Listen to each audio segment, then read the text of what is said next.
Hey everyone, welcome to the channel, and today I am going to be bringing you my review of Saturday Night. And of course this movie was directed by Jason Reitman, and I will not even attempt to go through all the stars in this movie because this is an ensemble cast if there ever was one, and this follows Lorne Michaels as he tries to gear everything up before what could be a disastrous live airing of the first episode of Saturday Night back on October 11th, 1975, I believe. And, you know, I've been hearing a lot of great things about this coming out of TIFF. I really did want to see this movie at TIFF, in fact, and I actually told this to Gabriel myself when we ran into him on the street. And really nice guy. I mean, I can't say enough good things about him. And yeah, this was definitely one I knew was coming out sooner than later, so I was like, alright, you know, I got to see The Brutalist, I can wait a little bit. And what I will say first and foremost about Jason Reitman as a filmmaker, I really like every single Jason Reitman movie that I've seen. I'm not particularly in love or head over heels with Juno or Up in the Air or Tully or Thank You for Smoking, even though every single one of them, I mean, they're really damn good movies, and I think his greatest strengths is as a writer more than anything, because I don't think his visual style is necessarily anything to go home about. Even watching Up in the Air, I'm like, yeah, the writing here is great, but I don't know why he was nominated for Best Director.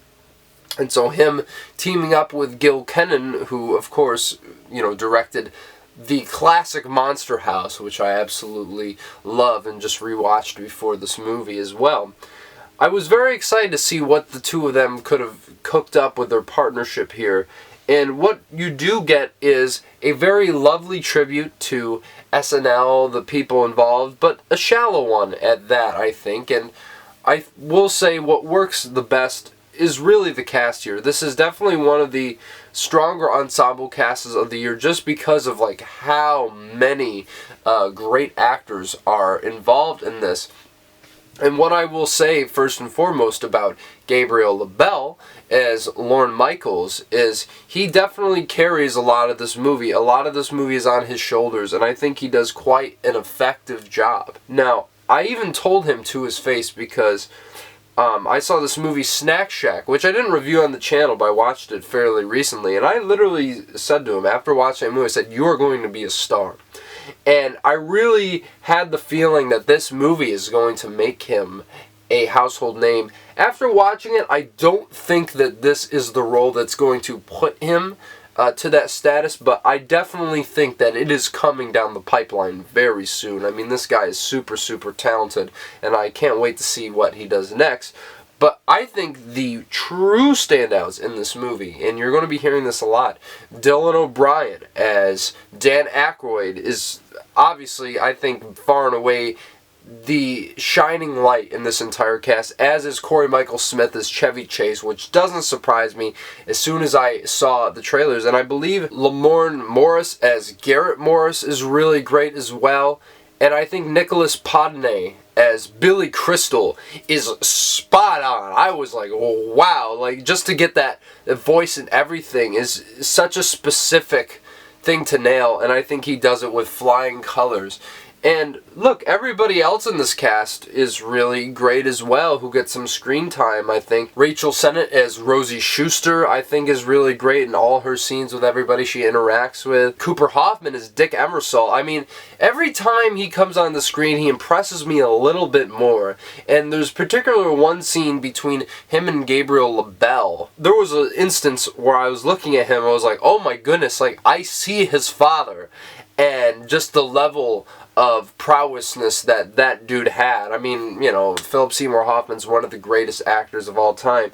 And I really do think that just from this movie alone, I see that potential that he can rise into that status. He's really great in this. And then, of course, I mean, talk about all-time great actors. Willem Dafoe here is just absolutely phenomenal. And he's great in everything. I mean, this dude is, like, working. He's been in so many movies this year. And yet again, another memorable turn from Defoe here. And I also have to mention J.K. Simmons, of course, another great actor as Milton Berle. And I will say, even though he is great in this film, I don't think his inclusion was necessarily that important or added too much to the entirety of the story. And that's how I felt about a lot of this film. Of course, you get a lot of subplots that they focus on, but it never feels like anything fully comes together. And I also think part of that is trying to, cram this all into like a within real-time narrative over 90 minutes. I know it's not the conventional approach or whatever, and I think some people will appreciate it for that, but I would have rather they had spaced this out maybe over a few nights so we really understood how the show came to be, all the dynamics of all the characters, because I do think that the female cast in here, like Gilda Radner, all of them do kind of play second fiddle to all the other male characters in this story, and I don't think that there was enough focus put on everybody in this cast to really get a feel for who they were, what their purpose was there. And as I said, I mean, this is a very entertaining movie. It's got a lot of great moments, but I felt ultimately it just came up a little empty. And that's a little disappointing because I've been hearing like festival buzz for this all the way, since TIFF. And to be honest, I don't really see this getting in too many categories at the Oscars. Maybe John Baptiste Score, who also plays Billy Preston here, and his scenes were great. Maybe editing because of like the chaos of it all. I do admit that the editing is really quite terrific in this.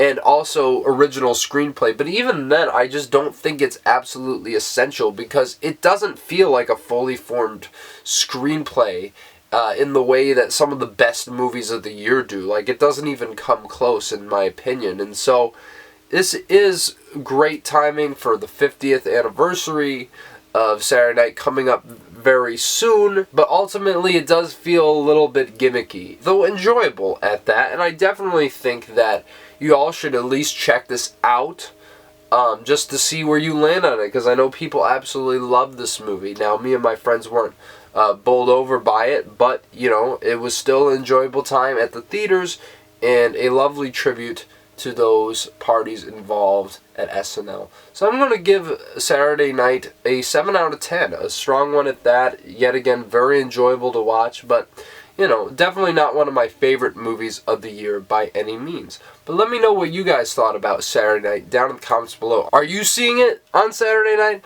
Well, let me know all of that. And, of course, smash the like button, subscribe to the channel.